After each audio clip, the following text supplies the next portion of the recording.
Haleluya, puji Tuhan. Shalom, Tuhan Yesus memberkati kita semua. Kembali kita memasuki pelajaran selanjutnya untuk pelajaran eskatologi tentang akhir zaman dan kedatangan Tuhan Yesus kedua kali. Supaya kita belajar lebih dalam lagi dan kita lebih siap lagi untuk menyambut kedatangan Tuhan Yesus kedua kali dengan kita mengetahui lewat kebenaran firman Tuhan, maka kita pun bisa mempersiapkan hidup yang terbaik untuk menyambut kedatangan Tuhan Yesus kedua kali. Puji nama Tuhan. Sekarang kita masuk pada bagian selanjutnya. Pelajaran kita adalah tentang cara kedatangan Yesus kedua kali. Nah, tentu jemaat Tuhan ingin mengetahui bagaimana cara kedatangan Tuhan Yesus kedua kali. Maka kita akan belajar lewat firman Tuhan. Dasar kita adalah Alkitab. Kita harus mendasari bahwa Alkitablah otoritas tertinggi melalui tuntunan Roh Kudus, sehingga kita dapat mengerti bagaimana kedatangan Tuhan Yesus kedua kali. Puji nama Tuhan. Mari kita siapkan hati kita. Nah, jadi cara kedatangan Tuhan Yesus kedua kali, yang pertama, menurut keterangan Alkitab, Yesus menyatakan bahwa ia akan datang kembali. Nah, pertama, ia akan datang kembali. Nah, ini yang harus kita ingat lewat firman Tuhan, Yesus akan datang kembali. Karena ini ada tertulis dalam Injil Yohanes 14 ayat 3. Dan apabila aku telah pergi ke situ dan telah menyediakan tempat bagimu, aku akan datang kembali dan membawa kamu ke tempatku, supaya di mana aku berada, kamu pun berada. Nah, ini adalah satu janji daripada Tuhan Yesus kepada orang percaya, kepada orang beriman, supaya mereka tidak usah gelisah hati mereka di tengah-tengah dunia ini, bahwa Tuhan Yesus naik ke sorga untuk menyediakan tempat bagi orang-orang percaya. Nanti Tuhan Yesus akan datang kembali menjemput dan membawa kita masuk dalam kerajaan sorga. Sebab itulah kita harus tetap setia menantikan kedatangannya. Yang bagian B,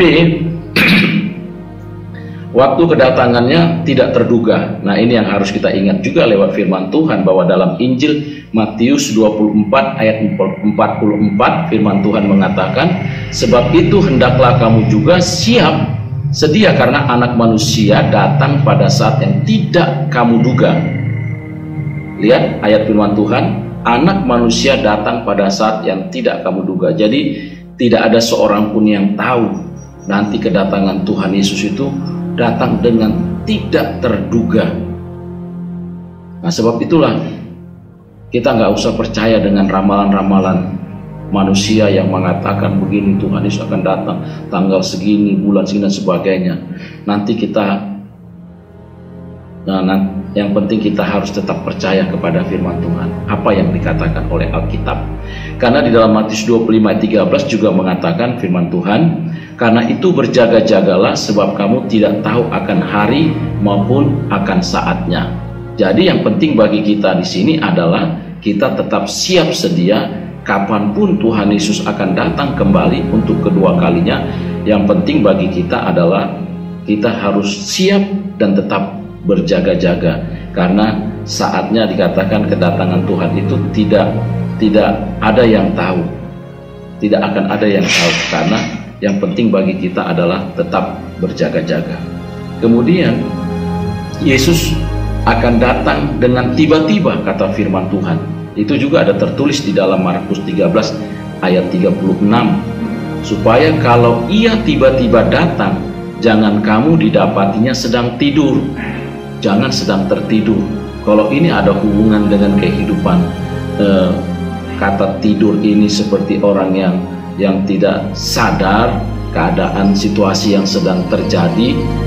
Jangan sampai kita tidak tahu, tidak peduli dengan keadaan yang ada di luar, dengan satu berita-berita, situasi, kondisi yang kita bisa lihat seperti contoh apa yang sedang terjadi hari-hari ini, maka kita disebut sebagai orang yang sedang tertidur. Tetapi ketika kita sadar bahwa melalui peristiwa-peristiwa yang sedang terjadi pada hari-hari ini, kita juga bisa berjaga-jaga. Kita tidak sedang tertidur, tapi kita tetap kita harusnya tetap setia, tetap melakukan firman Tuhan, kita harus melakukan kehendak Allah, dan kita siap menantikan kedatangannya untuk kedua kali. Nah, ini juga pelajaran yang selanjutnya. Kedatangan Yesus kembali seperti firman Tuhan katakan, seperti pancaran kilat. Jadi bagaimana nanti kedatangan, tanda-tanda kedatangan itu akan terjadi? Firman Tuhan katakan seperti pancaran kilat waktu kedatangannya. Karena ini ada tertulis dalam firman Tuhan juga katakan, yang terdapat dalam Injil Matius 24 ayat 27, sebab sama seperti kilat memancar dari sebelah timur dan melontarkan cahayanya sampai ke barat, demikian pula lah kelak kedatangan Anak Manusia. Jadi saudara yang kekasih di dalam Tuhan, firman Tuhan mengatakan kepada kita bahwa kedatangan Tuhan Yesus kembali itu seperti pancaran kilat. Seperti kilat dikatakan memancar dari sebelah timur dan melontarkan cahayanya sampai ke barat. Nah, kemudian Yesus datang dalam kemuliaan Bapa, diiringi oleh para malaikat. Waktu kedatangan Tuhan Yesus nanti kedua kali, dia datang dalam kemuliaan Allah, dan kemudian dikatakan firman Tuhan dia akan diiringi para malaikat. Jadi para malaikat itu akan mengiringi pada waktu kedatangan Tuhan Yesus kedua kali. Karena ini ada dasar firman Tuhan, ada tertulis juga dalam Injil 16 ayat 27, sebab Anak Manusia akan datang dalam kemuliaan Bapanya, diiringi malaikat-malaikatnya, dan pada waktu itu ia akan membalas setiap orang menurut perbuatannya. Ketika Tuhan datang dikatakan dalam kemuliaan Bapa serta diiringi dengan malaikat-malaikat, pada waktu itu ia akan membalas setiap orang menurut perbuatannya. Jadi saudara yang kekasih dalam Tuhan, dengan ini saya percaya iman kita semakin terbangun oleh kebenaran firman Tuhan ini. Betapa luar biasanya bahwa kita sebagai gereja Tuhan yang sedang menanti-nantikan kedatangan Tuhan Yesus kedua kali. Ketika dia datang menyatakan dirinya, dia datang dengan kemuliaan luar biasa. Kita sebagai gereja Tuhan tidak menjadi sia-sia ketika kita tetap setia kepada Tuhan, mengikut Tuhan, melayani Tuhan. Apapun yang kita lakukan sekarang ini, segala sesuatu dengan cinta dan kasih kita kepada Tuhan, percayalah tidak akan sia-sia, karena Tuhan akan membalas setiap orang menurut perbuatannya. Kemudian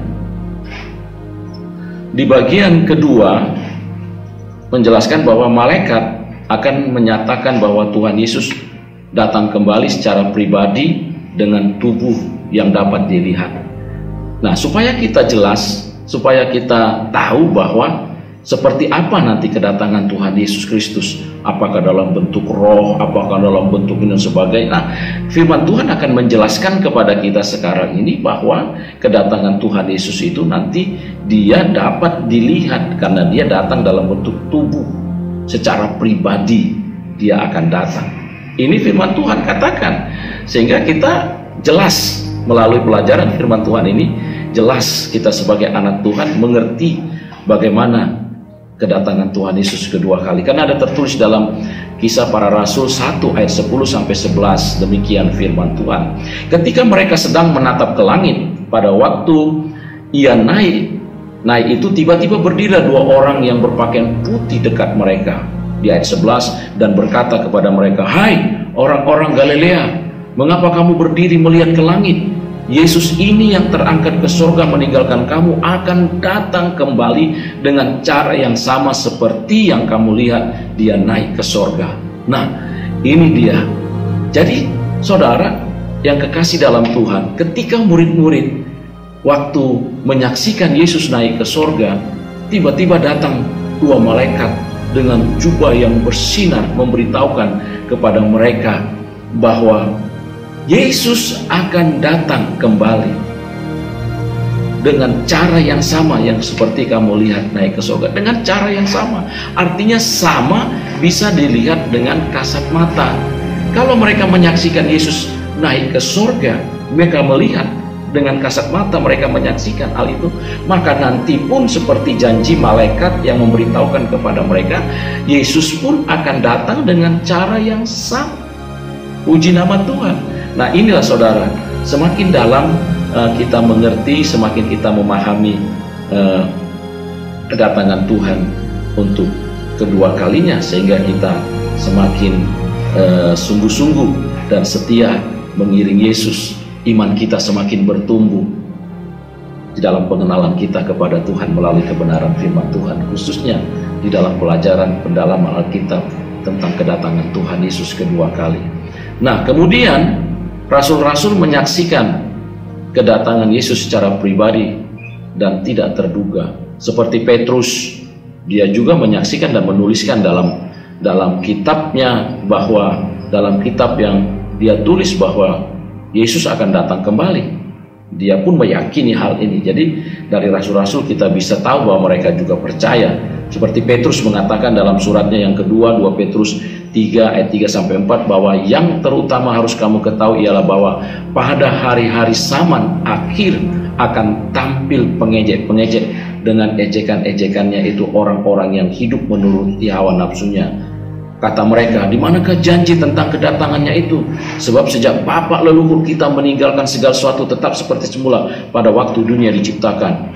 Petrus menegaskan di sini di ayat 10, tetapi hari Tuhan akan tiba seperti pencuri pada hari itu. Langit akan lenyap dengan gemuruh yang dahsyat dan unsur-unsur dunia akan hangus dalam nyala api, dan bumi dan segala yang ada di atasnya akan hilang lenyap. Ini yang ditulis melalui kitab yang ditulis oleh Petrus.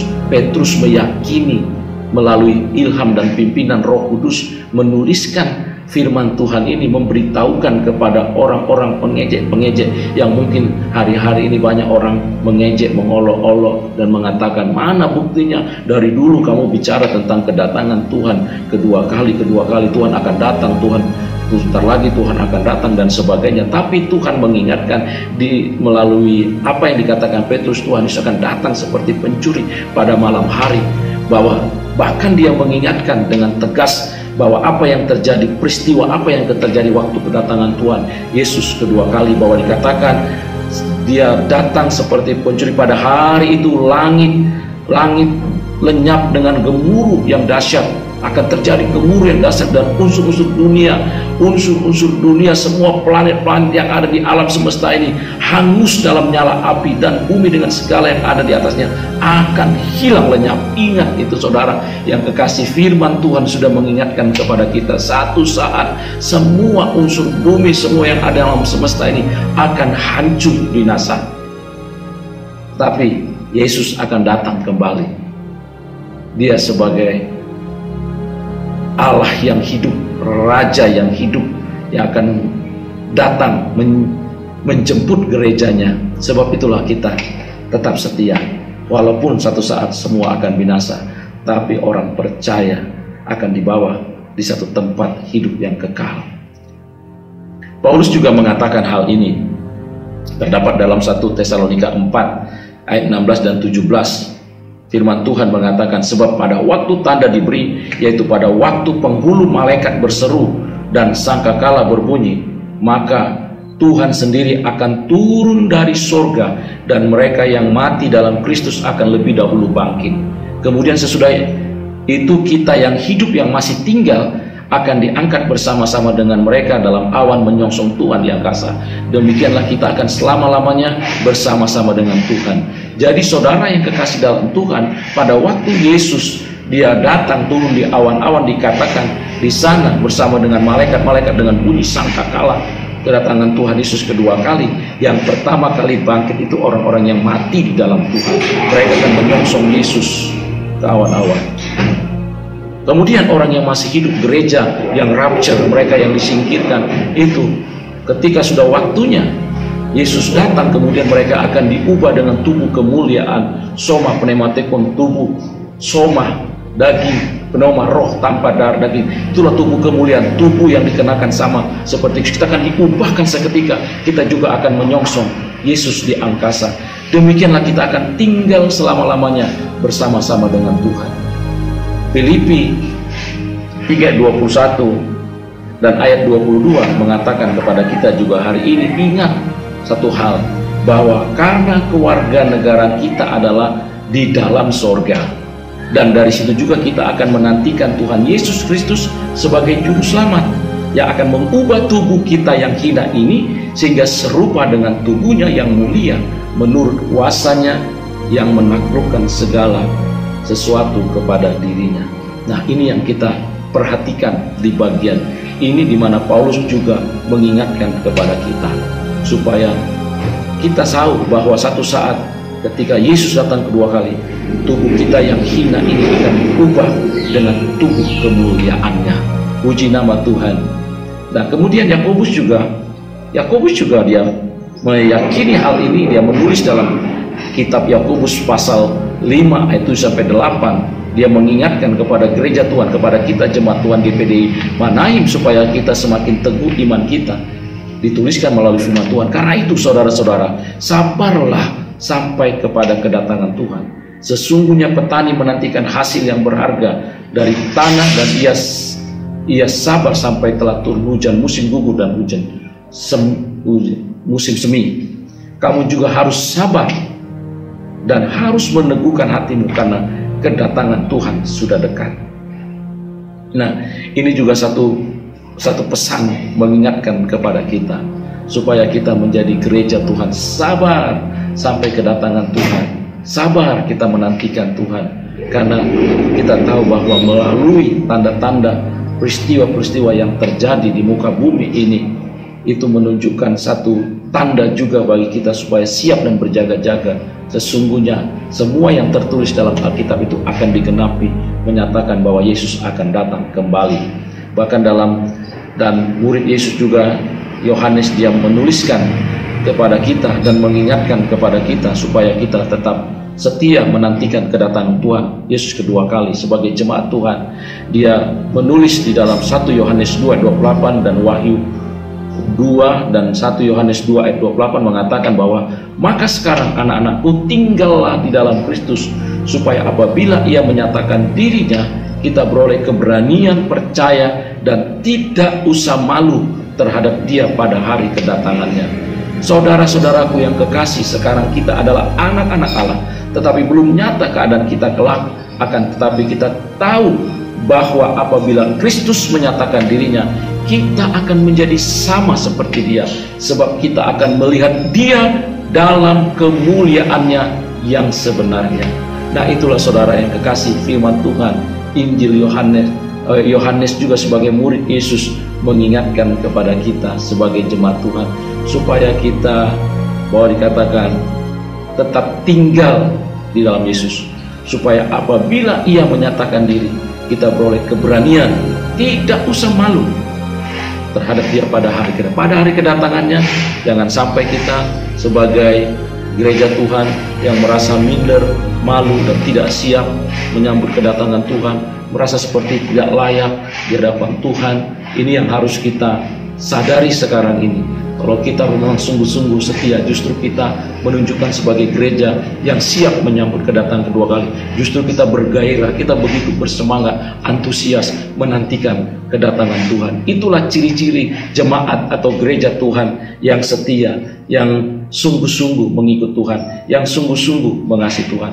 Mereka akan nampak dalam hidup mereka, antusias mereka menantikan kedatangan Tuhan kedua kali. Puji nama Tuhan. Saudara yang kekasih dalam Tuhan, kita sudah memasuki tahap yang ketiga, bagian ketiga dalam pembelajaran pendalaman Alkitab tentang eskatologi. Dan kiranya melalui pelajaran yang ketiga ini, jemaat semakin mengerti, semakin mendalam, semakin memahami apa yang Tuhan kehendaki, yang harus kita lakukan, apa yang harus kita perbuat, apa yang harus kita kerjakan sebagai anak Tuhan yang setia menantikan kedatangan Tuhan Yesus untuk kedua kali. Puji Tuhan, haleluya, haleluya. Terpujilah nama Tuhan Yesus, diberkatilah orang yang mendengarkan dan melakukan firman Tuhan. Haleluya, haleluya. Tuhan Yesus memberkati kita semua. Amin, amin, amin. Puji Tuhan.